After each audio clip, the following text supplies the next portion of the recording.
প্রাণ বাঁচিয়ে মিলল এমন প্রতিদান। বৃদ্ধ গেল হাসপাতালে, ঠিক কি ঘটেছিল আসুন দেখে নিন। মদ্যপ অবস্থায় ঘটত দুর্ঘটনা, প্রাণ বাঁচিয়ে মিলল প্রতিদান। ঘটনা শিউরে উঠেছে এলাকার লোকজন। রাস্তায় ফেলে একের পর এক রামদা দিয়ে কোপানোর অভিযোগ উঠল এক ব্যক্তির বিরুদ্ধে।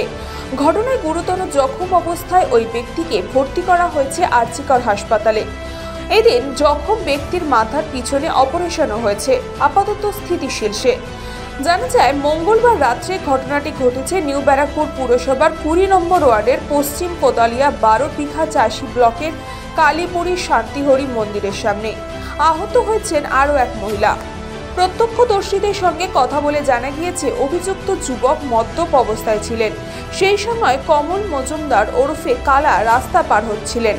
অপর দিক থেকে আসা একটি দ্রুত গতির বাইক দেখে বন্ধু বিজন বিশ্বাস কালার হাত ধরে টেনে প্রাণে বাঁচান, না হলে ঘটতে পারত বড় দুর্ঘটনা। গুল কারখানার মোড়ে হাত টেনে সরিয়ে দিয়ে মদ্যপ কালা ওই ব্যক্তির ওপর ক্ষিপ্ত হয়ে ওঠে সহকর্মী বন্ধু বিজন বিশ্বাসের ওপর। কেন কালার হাত ধরে টানাটানি করা হয়েছিল, এরপরই বচসায় তর্কাতর্কি মারধর শুরু হয়।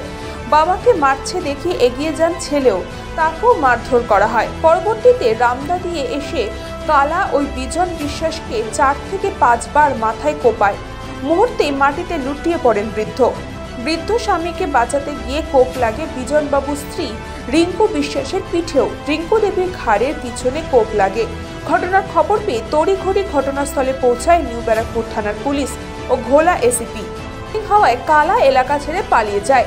ঘটনা হয়েছে, ও খালপাড়ে বসেছিল, ও আসছে, এসে ওই যে ছেলেটা কোপালো, ওই ছেলেটা মদ খেয়ে যাচ্ছিল, তা গাড়ির নিচে পড়তো, তা ও হাত ধরে টেনে দিয়েছে। টেনে দিয়ে বলছে তুই তো এখনই গাড়ির তলে পড়তি। ও কী করছে, মারা শুরু করে দিয়েছে। তা স্বাভাবিক, বাবারে যদি মারে ছেলেকে চুপ করে থাকবে? ছেলে যা একটু হাতাহাতি হয়েছে, তা ছেলের আমি বাড়ি পাঠিয়ে দিয়েছি ছাড়িয়ে। আমরা দুজন ছাড়িয়ে ওরে বাড়ি পাঠিয়ে দিয়ে আমরা দাঁড়িয়ে আছি ওখানে। তখন ও বলছে সে গালাগালি উল্টোপাল্টা বাজে বাজে গালাগালি দিয়ে চলে গেছে, ওর বাড়ির লোক নিয়ে গেছে। নিয়ে যাওয়ার পরে ও বড় একটা রামদৌড় মতন নিয়ে আসছে, সে অনেক বড়। নিয়ে এসে মানে আমরা আসবো, কারেন্টটা চলে গেল, তখনই এসে দৌড়ায় এসে মাথার মধ্যে কোপ দিয়ে পুরো পড়ে গেল। ওইখানে আবার 2টো কোপ দিয়ে দিল আমার সামনে। তখন আমারে আবার গলায় কোপ দিতে গেছে, আমি আবার নিচু হয়ে গেছি, তখন আমার এই পিঠে এইখানে পড়ে গেছে। ব্যুরো রিপোর্ট, নিউজ পঙ্গ টাইম।